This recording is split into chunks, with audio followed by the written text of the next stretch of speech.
Good afternoon. Welcome to the Midday Mull for Monday, the 20th of November. Back from almost 2 weeks away, well refreshed and eager to share God's word again. With Robert Murray McShane, we read 1 Chronicles chapter 15 today, the story of David bringing the Ark of God into Jerusalem. They tried it before. This was the second time round, and they put the Ark on an ox cart, and the oxen had stumbled. Uzzah had reached out to stabilize the ark, and he'd been struck down. And David realized this was not something to be done lightly.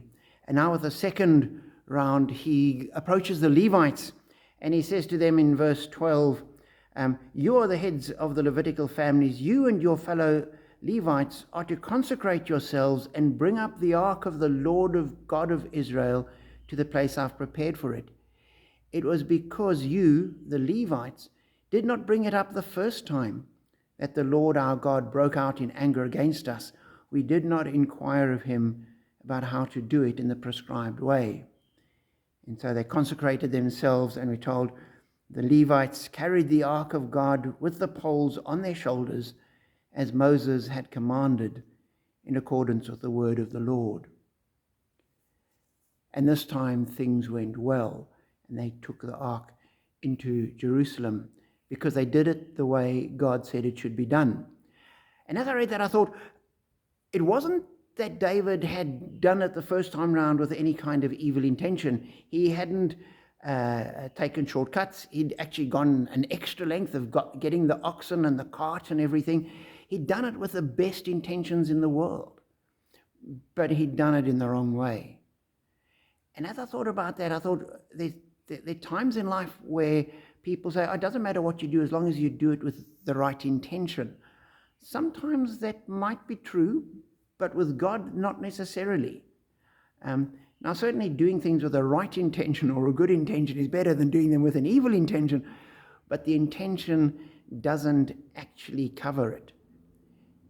And I think there are issues today where we see that, and as society moves and changes its perspective, we're tempted to adjust accordingly, and it's a dangerous path to tread. And so as an example, there's more and more impetus in the world for the right to die. And when people are reaching the end of their life, that we should allow euthanasia.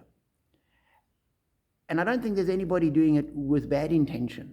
And the intentions of everybody is absolutely right. We've got to end suffering, give people dignity, enable them to have a rapid and uncomplicated end to their life, which is going to end anyway. And so all the intentions are good.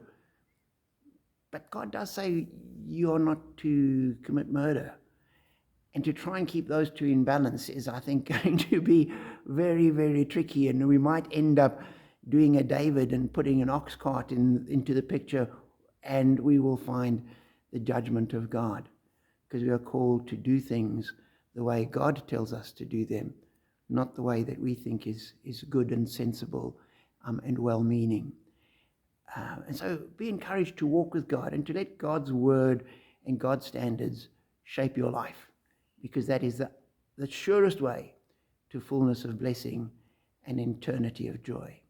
Be encouraged, be challenged, be blessed.